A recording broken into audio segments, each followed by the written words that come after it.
Good morning. कैसे हैं आप सभी? चलिए फिर स्टार्ट करते हैं। लास्ट टर्म पे हमने जो लिखा हुआ यही ख़त्म किया था, that is numerical which is based on the design for finite life and design for infinite life component. ठीक है, ये कंप्लीट कर लिया था। आज हमारा topic basically based on Gerber line, Gerber line, Soderberg line and Goodman lines. तो ये लाइन होती क्या है? These are the line which are used for define the failure criterias of the component. एक लाइन दे दी जाती है जिसे नॉर्मल भाषा में बोलते हैं, एक आपको सीमा प्रोवाइड कर दी गई कि आप इसके बाहर जाएंगे तो आप खतरे में आ जाएंगे, डेंजर जोन में आ जाएंगे। तो उसी तरह हर मटेरियल की भी एक लाइन दे दी गई है कि इस लाइन के बाहर जाएंगे तो फेलियर क्राइटेरियाज जल्दी होंगे, मीन्स मटेरियल को फेल होने मतलब मटेरियल बहुत जल्दी फेल हो जाएगा।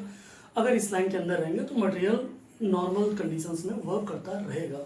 सो बेसिकली हमें तीन तरह की लाइन पढ़नी है। First one is Gerber line, दूसरी सोडरबर्ग एंड तीसरी गुडमैन लाइन। और साथ ही साथ गुडमैन लाइन का मॉडिफिकेशन एंड न्यूमेरिकल, ये चार चीज़ें आज मुझे कंप्लीट करनी है। तो चलिए बिना देर किए हुए स्टार्ट करते हैं। First one is Gerber line, and this line is basically draw on the graph which is stress amplitude and mean stress and stress amplitude के ऊपर बेस्ड ही ये ग्राफ बनाया जाता है। ठीक है, मैं बता रहा हूँ कैसे बनता है। तो सबसे पहले हम जो लाइन है वो लिखते हैं, which is your the line is Gerber line, Gerber, GERBER, Gerber line. मैं इधर साथ साथ एक ग्राफ बना लेता हूँ ताकि साइमल्टेनियसली मैं बनाता रहूँगा तो आपको फील आता रहेगा कि कैसे क्या चीज़ हो रही है। ठीक है,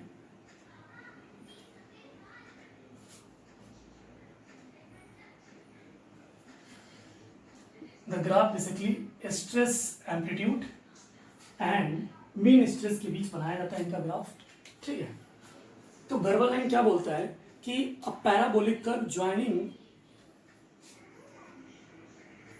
a parabolic curve joining AC endurance limit या endurance strength joining AC on the ordinate means y axis, joining AC on the ordinate to the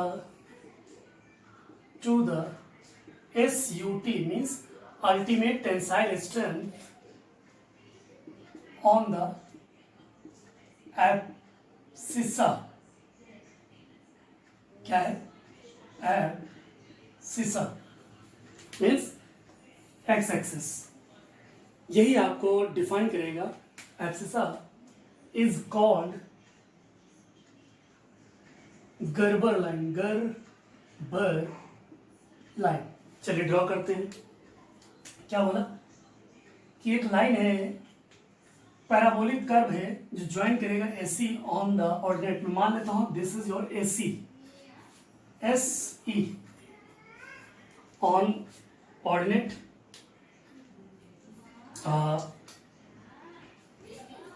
and SUT on the axis में। मान लेता हूं SUT यहां पर कहीं होगा। इन दोनों को पैराबोलिकली ज्वाइन करने वाली जो लाइन होती है वही आपकी क्या कहलाती है? Gerber line. अब आपको पता है पैराबोलिक कुछ कैसे होगा, लुकिंग लाइक दिस।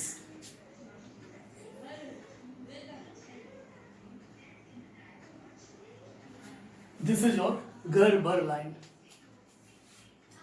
नाम से भी लग रहा है कुछ गड़बड़ है। Gerber line, Gerber line. अगर मैं इस गर्बर लाइन, चलिए अभी इतना लिखिए। दूसरी लाइन है that is called your Soderberg line, Soderbergh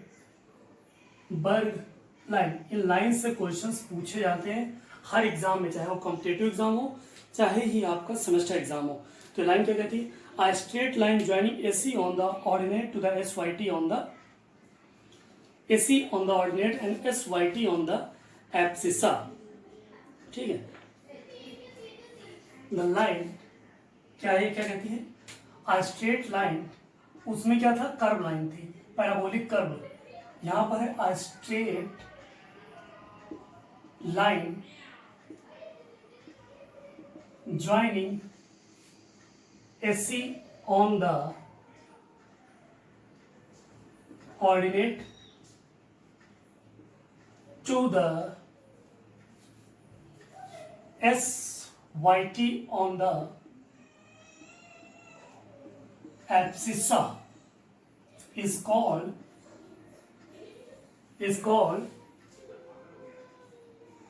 Soderberg line. कह रहा है कि SC on the ordinate and SYT on the abscissa आपको चलना है।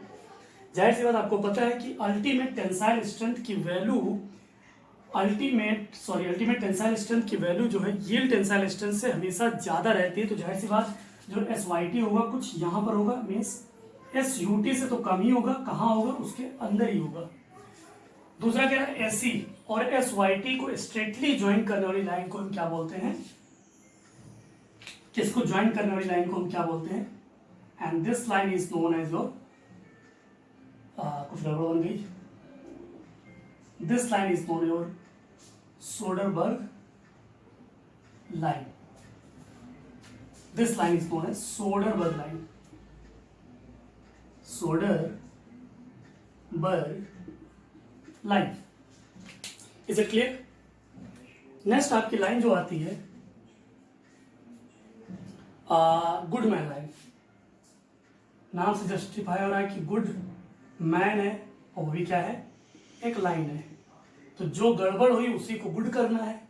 गड़बड़ क्या हो गई? ये कुछ ऐसे घूम गई। लाइन का मतलब होता है स्ट्रेट रखना। तो जो गुडमैन लाइन होती है वो क्या होती है? A straight line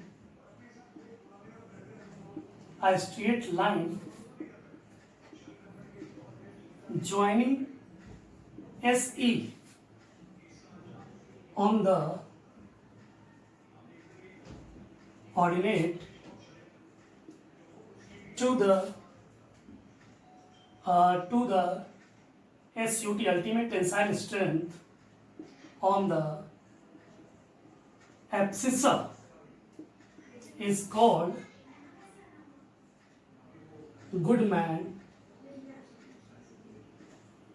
line, is called Goodman line। Goodman line क्या होगी? यहीं से स्टार्ट होगी और कहां चली जाएगी? SYT। ये स्ट्रेट है लाइन, ये थोड़ा कर्व बन गई है। मैं बोला ना, मेरा डिजाइन बहुत गड़बड़ है, इससे मुझे काम करना होगा। समझ लीजिएगा, ये स्ट्रेट है, ठीक है। This is your Goodman line, ठीक है। अब आपको पता है endurance limit of the material is always less than the ultimate tensile strength of the yield tensile strength of the material, ठीक है। हमेशा क्या होता है? इससे कम होता है। तो हम यहाँ पर जो SYT दिया हुआ है, SYT, इन दोनों को भी हम मिला देते हैं, और इसको जब मिलाएंगे तो ये जो लाइन बन के, फिर गड़बड़ हो गया, तो ये जो लाइन आपकी बन के आएगी, this line is known as yield line, ठीक है। अब इन लाइंस को आप देख के कह सकते हैं कि किसी भी लाइंस को हम कंसीडर करें और उस लाइन कंसीडर करने के बाद उस लाइन के बाहर साइड जितनी भी वैल्यू जाएंगी वो क्या होगी? आपकी फेलियर पॉइंट्स। उसके अंदर वाली सेफ जोन। जैसे मैं बात करूं यहां पर, देखिए, तो यहां पर जितना भी पॉइंट है, this is called failure point. इसके बाहर जितना भी आपको पॉइंट दिखेगा, these are your failure points. तो इन फेलियर्स पॉइंट के लिए अगर हम डिफाइन करें तो इन फेलियर पॉइंट से बचने के लिए एक लिमिट दी जाती है, उन्हीं लिमिट्स को हम क्या बोलते हैं, लाइन, और डिफरेंट डिफरेंट लाइन और डिफरेंट डिफरेंट कंडीशंस पे वर्क करती हैं। समझ गए? चलिए तो कुछ इक्वेशंस लिख लेते हैं। तो इक्वेशन फॉर गर्बर लाइन जो हमारे एग्जाम क्वेश्चन सॉल्विंग डिफिनेशन तो काम आएगी नहीं, काम आएगी इनसी इक्वेशंस। तो अगर हम गर्बर लाइन की इक्वेशन लिखें, या सबसे पहले मैं स्टार्ट करता हूँ सोडरबर्ग लाइन की। तो इक्वेशन ऑफ सोडरबर्ग लाइन, तो क्या होगी इक्वेशन? तो सिंपल सा आप लोग को पता है, which is sigma M upon S Y T plus sigma A upon, intersection line वाला ही मेथड लगा रहा हूं, sigma A upon S E which is equal to 1। ये इक्वेशन याद रखिएगा। We know that, as you know that, कि sigma A क्या होता है एक्चुअल में, एस से अपॉन फैक्टर ऑफ सेफ्टी। तो जहां सिग्मा ए है वहां पर हम एस से लिखा जा सकता है, तो यहां पर लिख देते हैं सिग्मा ए, ये क्या लिख सकते हैं, S A upon S Y T plus, sorry यहां पर S M upon S Y T and S A upon S C equals to 1। Same equation है फॉर द गर्बर लाइन। इस इक्वेशन, इन दोनों इक्वेशंस को आपको याद रखना है। ये इक्वेशन इसी से निकल के बाय द इंटरसेक्शन मेथड, ठीक है। ये इक्वेशन हो गई आपकी सोडरबर्ग लाइन की, थोड़ा याद रखिएगा। ये मैं रफ कर रहा हूं ताकि मैं आगे की इक्वेशंस बना सकूं, ठीक है।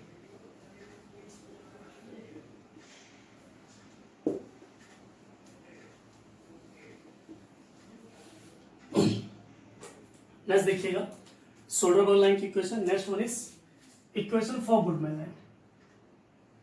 इक्वेशन फॉर गुडमैन लाइन, ठीक है। इक्वेशन फॉर गुडमैन लाइन, तो क्या होगी उसकी equation, sigma M upon, Goodman line कौन सी, ये है, तो sigma M upon S U T plus sigma A upon S C equals to 1। इस इक्वेशन को और भी लिखा जा सकता है, this is sigma S M upon S U T plus S A upon S C equals to 1। तो इस इक्वेशन को आप लोग याद रखिएगा, ये भी काम आएगी equation. And the next one is equation for Soderberg Gerber line. तो ये गर्बर है तो कुछ गड़बड़ ही करता है ये। इक्वेशन फॉर सोडरबर्ग लाइन, तो क्या होगी इसकी equation, that is sigma A upon S C plus, that is sigma M upon S U T का होल स्क्वायर इक्वल्स टू 1, ठीक है। इस इक्वेशन और क्या लिख सकते हैं, जैसे कि sigma A equals to S C, bracket में क्या होगा 1 minus sigma M upon S U T का whole square.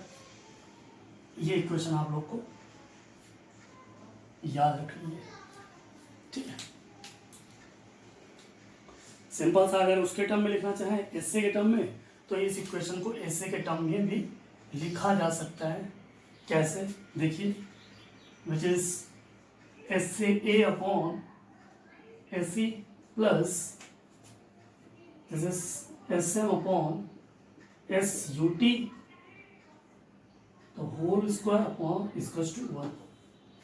This is in the form of ऐसे। तो इस इक्वेशन को आप लोग याद रखिएगा, काफी काम आने वाला है।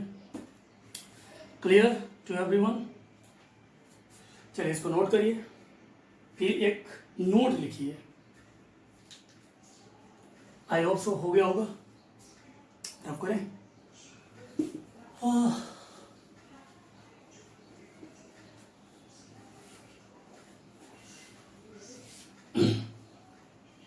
नोट लिखिए,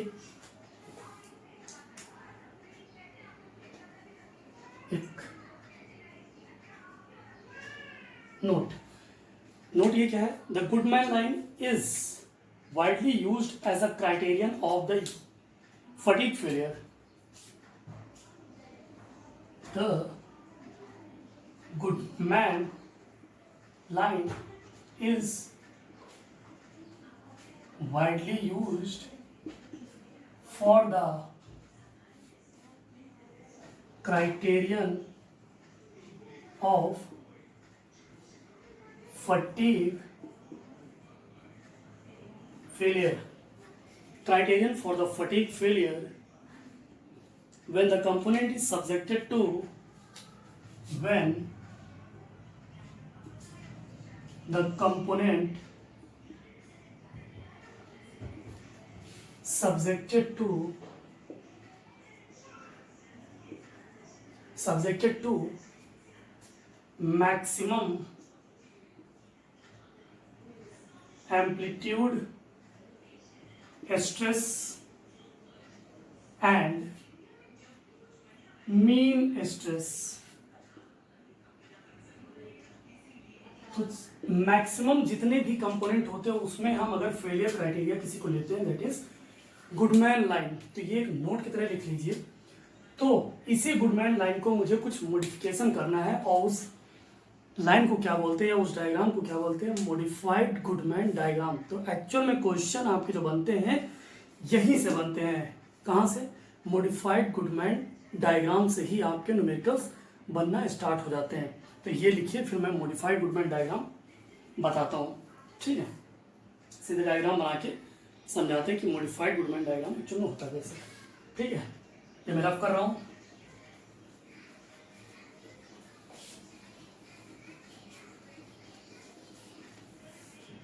हेडिंग डालिए modified Goodman diagram. Modified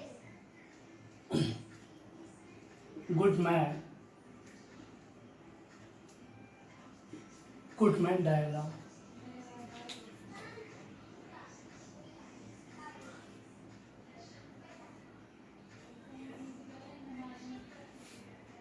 this is sigma A, sigma M. Normally Goodman diagram जो बनता था, क्या बनता था? यहां से स्टार्ट होता था. कहां से? एसी से. और कहां जाता था? एस यू टी तक. वो भी क्या? स्ट्रेट लाइन के माध्यम से. स्ट्रेट लाइन के माध्यम से यहां से स्टार्ट होकर यहां जाता था. इसके ऊपर आपकी एक लाइन हुआ करती थी, this is called S Y T. और यहां पर एक लाइन हुआ करती थी एस वाई टी. क्लियर? और टेढ़ा बन गया है फिर से.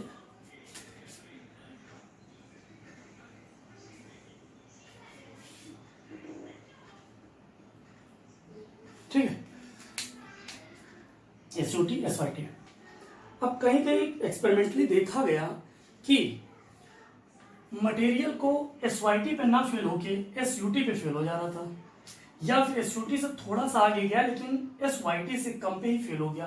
तो ये जो लाइन थी ये हमारी काम नहीं कर रही थी, क्योंकि इस लाइन के अकॉर्डिंग एस यू टी के बाद ही मटेरियल फेल करना चाहिए, लेकिन नहीं, एस वाई टी के बाद लेकिन एस यू टी के पहले ही मटेरियल फेल कर जा रहा था. तो कुछ ऐसा किया गया कि ऐसा करा जाए कि इस गुडमैन लाइन को मॉडिफाई कर दिया जाए और इस गुडमैन लाइन को एस यू टी पे ना रख के एस वाई टी पे रख दिया जाए. तो कुछ ऐसा मॉडिफिकेशन आया. वो मॉडिफिकेशन क्या हुआ कि आपको पता है इस लाइन को जब मिलाते हैं, ये लाइन को जब हम मिलाते हैं, this is your yield line. तो यहां पर देखा गया कि एक क्रॉस सेक्शन पॉइंट आता है. Gerber line, sorry Goodman line and yield line के बीच एक इंटरसेक्शन पॉइंट आता है. तो देखा गया कि यहां पर कुछ ज्यादा फेलियर्स आ रहे थे गुडमैन लाइन की क्राइटेरिया लगाने के बाद भी. तो किया क्या गया कि भाई यहां पर से अगर हम इतना एसयूटी जा रहे हैं तो क्यों ना हम कुछ इसको थोड़ा सा यहां से टर्न कर दें और यहीं पर ले आए. ठीक है, तो एक्चुअल में जो गुडमैन लाइन बन गई, जो मॉडिफाइड गुडमैन लाइन बन गई, वो ये बनी, यहां से चलती चली गई और ये स्ट्रेट ना जाके कहां पे आ गई? इधर आ गई। तो ये क्या बन गई आपकी मॉडिफाइड गुडमैन, जो ब्लैक कलर में आपको दिख रही है, this is your modified Goodman line. This is your modified Goodman line. Clear. अब इस मॉडिफाइड गुडमैन लाइन निकालने के बाद कुछ कोऑर्डिनेट्स निकालने बच गए, क्योंकि यहां से तो हमने ऐसे ही, और अगर मैं इसके समझ जैसे oh this is your A, this is B, this is C, this is D and this is E. तो यहां अगर हम ग्राफ के माध्यम से देखें तो area O A B E क्या कहलाता था, Goodman diagram, Goodman diagram. But area जो आ गया ओ A B C, O A B C, ये जो एरिया आपको दिख रहा है, ये अंदर का area, this is called modified Goodman diagram. ये आपका आ गया मॉडिफाइड गुडमैन डायग्राम। ठीक है, देखिए इतना कुछ समझ में आया तो आगे बढ़े।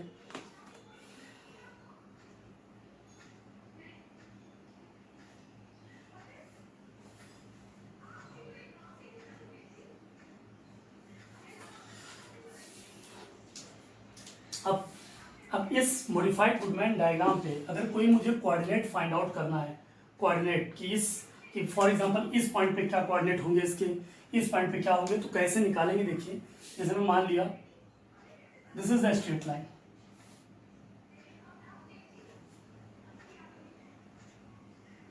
And this is the point, and this point is known as point x.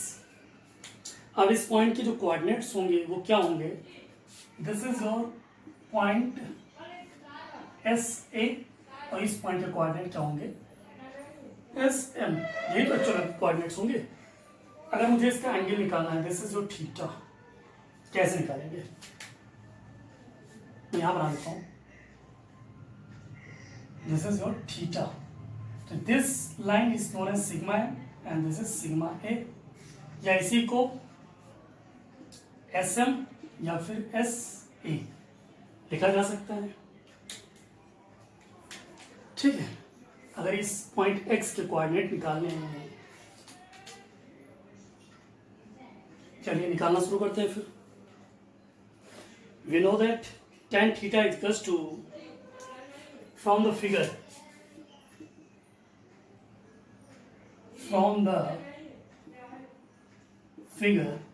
क्या दिख रहा है कि अगर मुझे tan थीटा निकालना है तो ये क्या हो जाएगा, sigma A upon sigma M, या फिर S A upon S M. तो theta equals to tan inverse S A upon S M. यहां से हम थीटा निकाल सकते हैं।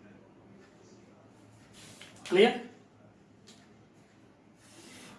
और आपने गुडमैन लाइन की इक्वेशंस तो पहले से निकाल रखी है। सो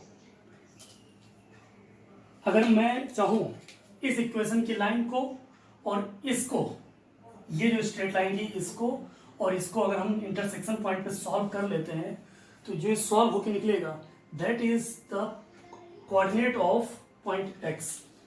ठीक है, तो as you know S A upon S M बराबर tan थीटा, और एक चीज हमने ऑलरेडी निकाल के रखी थी, विच इज क्या था, एस ए अपॉन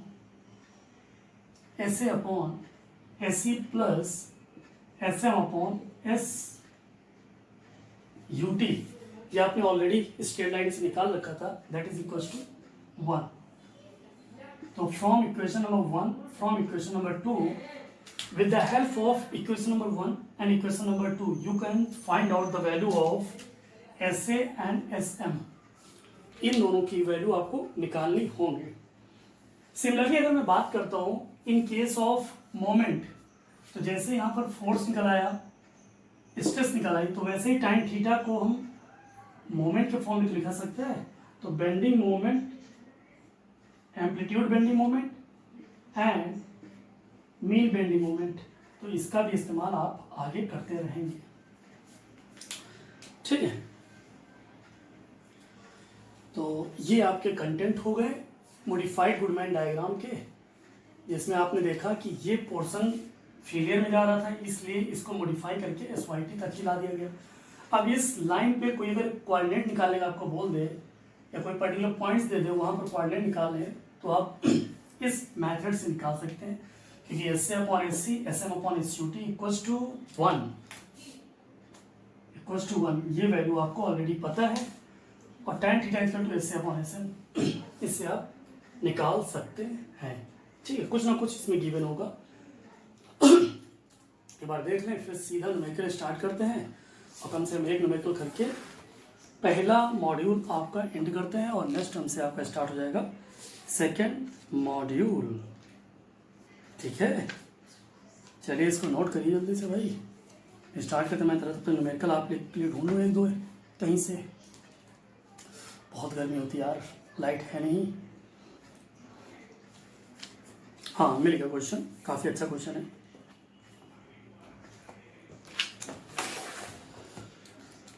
हाँ, ओके, चलिए स्टार्ट करते हैं numerical.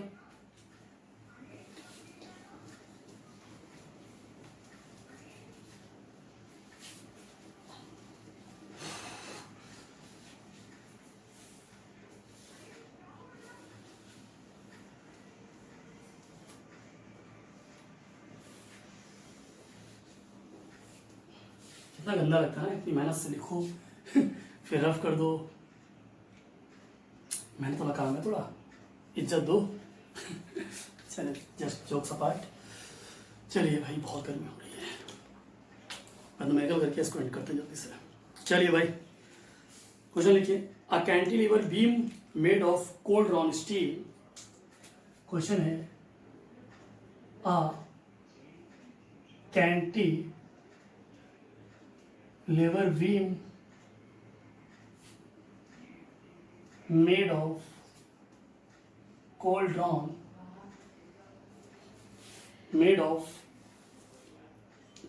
steel 40C8, cold drawn steel 40C8 bracket में SUT आपका गिवन है, that is 600 newton per mm, SYT 380, 600 newton per mm square, and SYT भी इसका दिया हुआ है, that is 380 newton per mm square. As shown in figure, question में figure भी दिया है, एज सोन इन फिगर। ठीक, यहां तक दिया हुआ है। आगे है, the force P acting at the free and varies from, the force P acting at the free end, which is varies from -50 to +150 Newton. ठीक है, आगे कह रहा है, the expected reliability is 90% and the factor of safety is 2। The expected reliability is 90% and factor of safety is 2, इतना दिया हुआ है आपको। और the notch sensitivity factor at fillet section is 0.9, the notch sensitivity factor at fillet section भी आपको दिया है, विच इज क्यू कितना दिया हुआ है, Q is given as 0.9, full stop. फिर कह रहे हैं, determine the diameter D of the beam at the fillet cross section. Question है आपका, determine the diameter of the beam at the fillet cross section. ये आपका न्यूमेरिकल हो गया। डायग्राम भी दिया हुआ है तो मैं डायग्राम बना दे रहा हूं।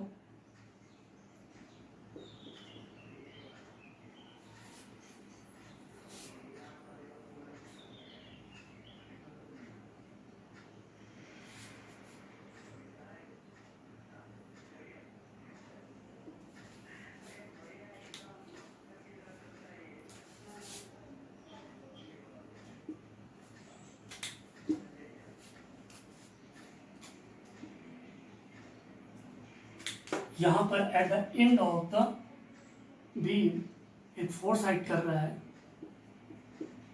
दैट इज पी, जो वेरी कर रहा है -50 न्यूटन से +150 न्यूटन के बीच। ये फोर्स क्या कर रहा है, आपका वेरी कर रहा है। डायमीटर इसकी जो दी हुई है विच इज डी, एक्चुअल में आपको यही निकालना है। फिलेट सेक्शन की जो डायमीटर आपको दिया हुआ है which is 0.2 time of D,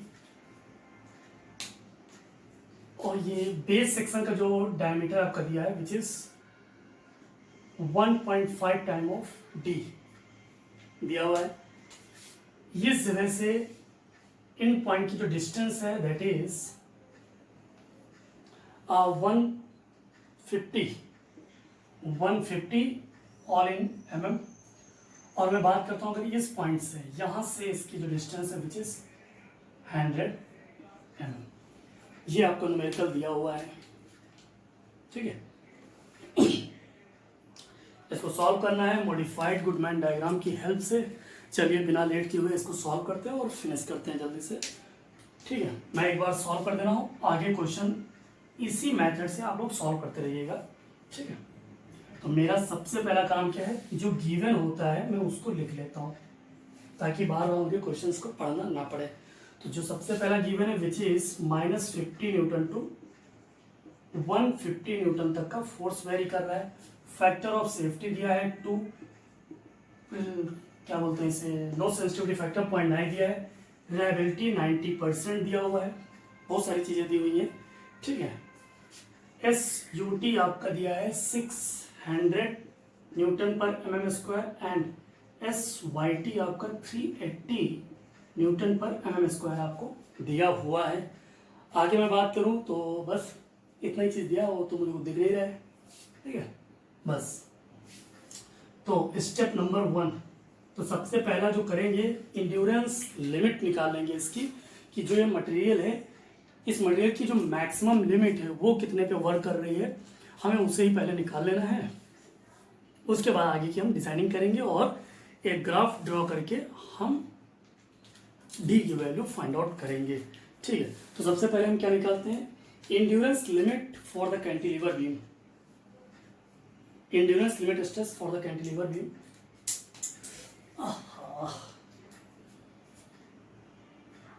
endurance limit stress, endurance stress limit for the cantilever beam, ठीक है, ये निकालना है। तो इसके लिए मैं बताया था अगर कहीं स्टील दिया हो तो जो SC की वैल्यू होती थी SC dash which is 0.5 time of SUT, तो 0.5 आपको पता है SUT 600 that is equal to 300 newton per mm²। ये तो आ गई तुम्हारी endurance limit for the cantilever beam, लेकिन मुझे एक्चुअली ये नहीं निकालना है, मुझे निकालना है corrected endurance limit for the cantilever beam. तो करेक्टेड इंड्योरेंस लिमिट निकालने के लिए आपको पता है कि कई सारी चीजें जरूरत पड़ती हैं, जैसे कि करेक्टेड निकालने के लिए मुझे KA, KB, KC, KD and SC dash, तो मुझे 1 2 3 4 चीजें निकालनी पड़ेगी, ठीक है। यहाँ पर दिखा है कोल्ड ड्रॉन स्टील। मैंने इससे पहले जो क्लास की थी उसमें मैंने बताया था कि कोल्ड ड्रॉन स्टील और SUT अगर दिया है तो उस केस में जो सरफेस फिनिश फैक्टर की वैल्यू आती है वो क्या आती है, आप इसको और इसको क्राइटेरिया लेके,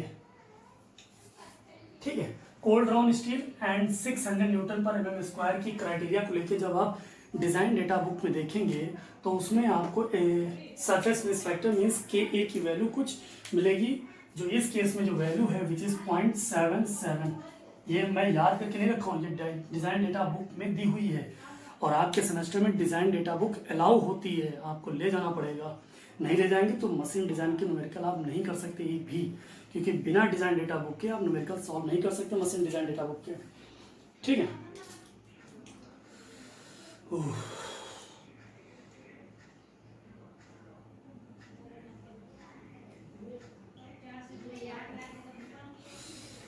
आगे देखते हैं केबी की वैल्यू रिलायबिलिटी 90% पे मैंने बताया था। केबी की value at the rate on the basis of 90% reliability which is 0.85 ये होती है जब आप डिजाइन डेटा बुक देखेंगे उसमें। फिर आता है केसी। केसी क्या होता है? केसी कोई बताएगा? Size factor.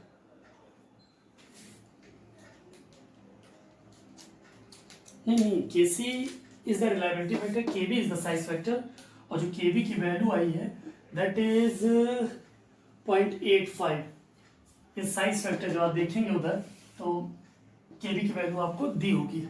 ठीक है। नेक्स्ट हम बात करते हैं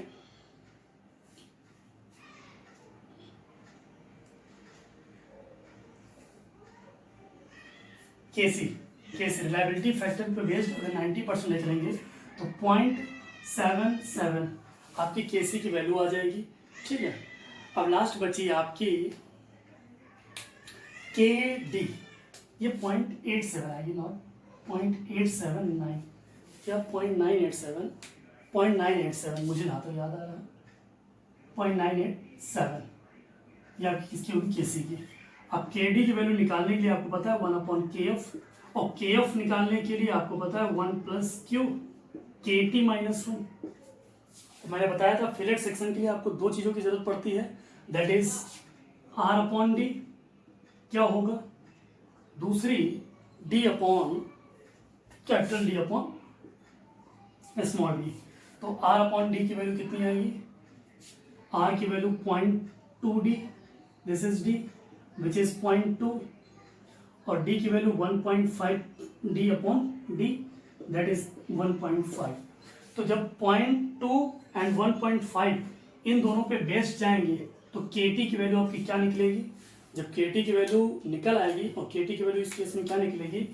with the help of design data book which is 1.44।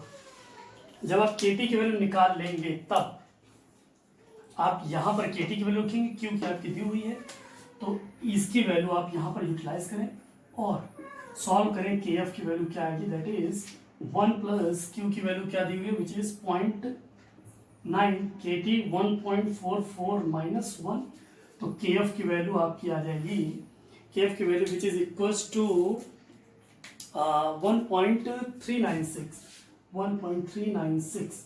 अब इस KF को यहाँ पर रख देते हैं तो KD की वैल्यू क्या आ जाएगी? KD इक्वल्स टू 1/1.396, तो KD की वैल्यू यहाँ पर सॉल्व कर लीजिए, क्या आ जाएगी KD की वैल्यू? KD की value which is 0.716। Is it clear to everyone? 0.716 यहाँ तक आ गया। मैं इधर का रफ कर दे रहा हूँ ताकि ये सारा सॉल्व कर पाऊँ मैं आगे का। ठीक है।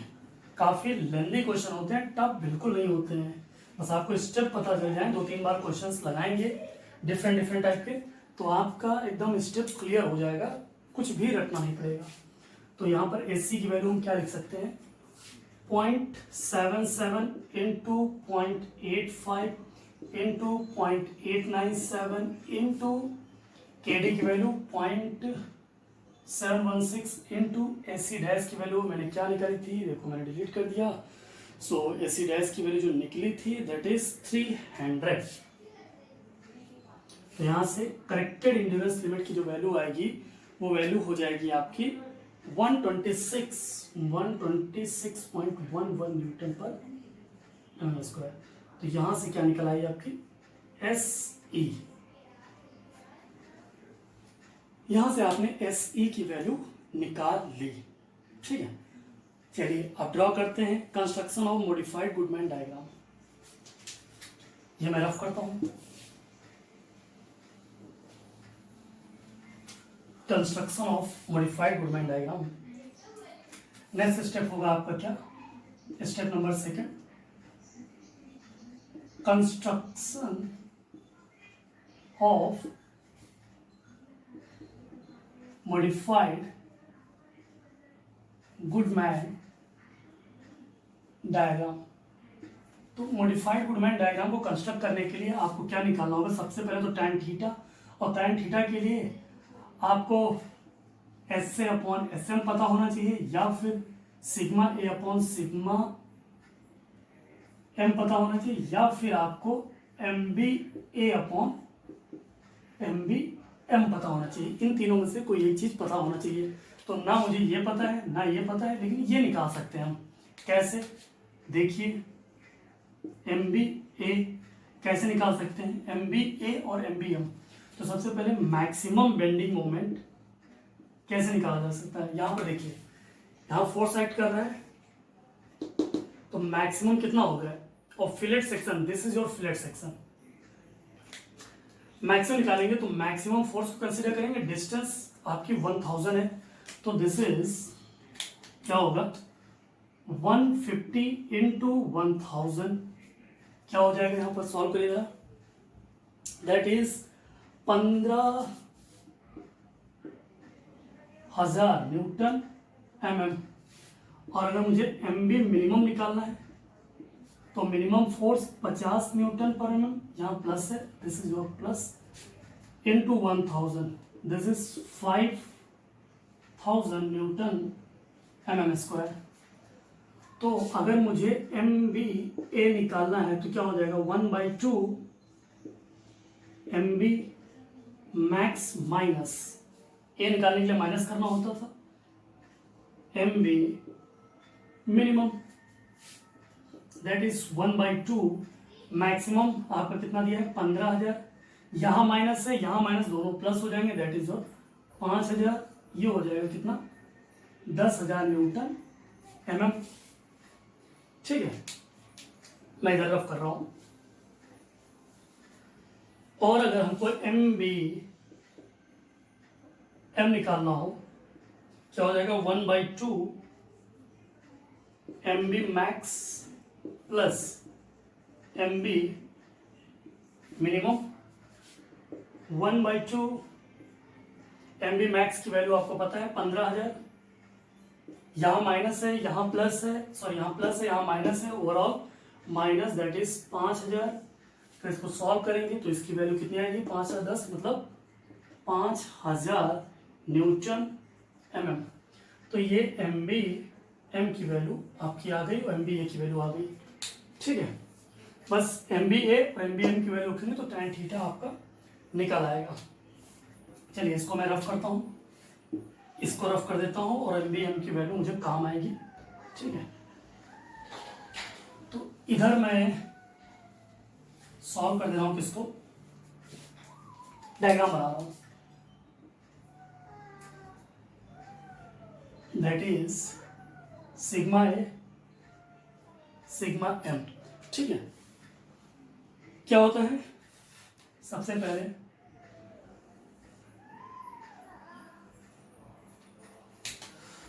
S Y T S E, that is S U T sigma M. आपको पता है एस वाई टी की वैल्यू आपको दिया है 380, दिस इज 380, 600, एंड एस की वैल्यू आप लोगों ने निकाली थी विच इज 126.11, 126.11 ये आप लोगों ने निकाली थी। ठीक है, आप कोऑर्डिनेट्स ड्रॉ कर लेते हैं, दैट इज पॉइंट एक्स, इस एक्स पॉइंट के कोऑर्डिनेट थीटा आप लोगों ने निकाल लिया है। थीटा कैसे निकलेगा, that is tan theta is to M B A upon M B M. तो एम बी ए की वैल्यू मैंने निकाली थी 10,000 दैट इज 5,000 इक्वल्स टू 2। और यही 2 किसके इक्वल हो जाएगा? S A upon S M बराबर 2। यहां से हमने S A upon S M के बीच रिलेशन निकाल लिया। ठीक है, this is your S A, this is your S M. अच्छे से पता है आप लोग को, S A upon S M निकालिए, यहाँ पर एस ए एस एम दिया है। और एस ए एस एम की value in case of in this diagram, with the help of this diagram we know that S A upon S C plus S M upon S U T equals to 1 ये होता है। तो S A की value हमें पता नहीं, लेकिन S C की वैल्यू 126.11 प्लस एस एम की वैल्यू मुझे पता नहीं, लेकिन एस यू टी की वैल्यू मुझे पता है 6000 बराबर 1। तो equation number 1 and equation number 2, दो अननोन दो इक्वेशन, इसको सॉल्व कर लेंगे। सॉल्व करने के बाद जो एस ए की वैल्यू आएगी, after solving the value of S A and S M, तो आफ्टर सॉल्विंग एस ए की जो वैल्यू आएगी वो वैल्यू आपकी होगी 114.12 Newton per mm square. After solving ये सॉल्व आप लोग करिएगा, ठीक है। एंड एस एम की वैल्यू आएगी 57.06 न्यूटन पर mm स्क्वायर। ये आपका क्या आ गया? S A and S M की वैल्यूज। ठीक है, यहां तक हो गया। मैं इस डायग्राम को रफ कर रहा हूं।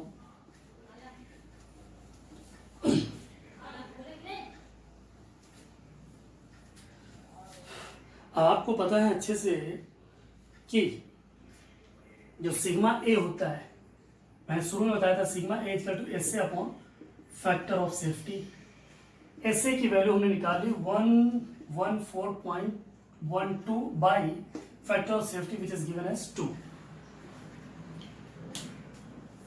ठीक है, तो इसकी वैल्यू कितनी आ जाएगी? और ये तो हो गया sigma A equals to 114.12 by 2। अब आपको पता है सिग्मा ए को हम और क्या लिखा जा सकता है? इसी सिग्मा ए को हम लिख सकते हैं M B A upon pi D cube into 32। ऐसा नॉर्मली जो स्ट्रेस की इक्वेशन होती थी क्या है? Sigma equals to 32 mb upon pi D cube, ये लिखते थे। लेकिन in case of stress amplitude यहां पर मैंने बेंडिंग मोमेंट स्ट्रेस एम्पलीट्यूड में ले लिया। ठीक है, तो क्या आएगा? Which is 32 MBA upon pi D cube. अब आप इस इक्वेशन में देखिए MBA की वैल्यू मैंने बहुत पहले निकाल रखी थी, which is 114.12 by 2 equals to 32 MBA की वैल्यू आपने क्या निकाली थी? MBA की value which is I think 1000 निकाली थी, 1000 बाई पाई डी क्यूब। अब जरा इस इक्वेशन को आप लोग ध्यान से देखिए और ध्यान से देखने के बाद बताइए इस इक्वेशन में कितनी अननोन वैल्यू है। इस पूरी इक्वेशन में कितनी अननोन वैल्यू है? मुझे तो लग रहा है सिर्फ एक है, विच इज डी। और क्वेश्चन में आपसे क्या पूछा गया है? डायमीटर ऑफ द बीम ही निकालना। ये क्या है? Diameter of the beam. ये मेहनत करिए, आप लोग सॉल्व करिए, इसको सॉल्व करिए। मैं आंसर लिख दे रहा हूँ, लेकिन यही आंसर मत छाप लीजिएगा। एक बार आप लोग भी सॉल्व करिए, हो सकता है मैं गलत लिख रहा हूँ। ठीक है, जो आंसर आएगा विच इज 12 mm। एक बार देख लीजिएगा आप लोग आंसर सॉल्व करके। आप लोग के एग्जाम में कैलसी अलाउ होता है, तो कैलसी करने में कितना टाइम लगता है? फटाफट सॉल्व कर लीजिए। तो ये हुआ आपका question based on modified Goodman diagram. ठीक है, तो चलिए आज के लिए इतना ही रखते हैं। इसी के साथ साथ मेरा मॉड्यूल नंबर 1 कंप्लीट हो गया। नेक्स्ट मॉड्यूल नेक्स्ट टर्म से स्टार्ट करेंगे और टॉपिक रहेगा रिवेटेड जॉइंट। ठीक है, चलिए, थैंक यू सो मच, खुश रहें।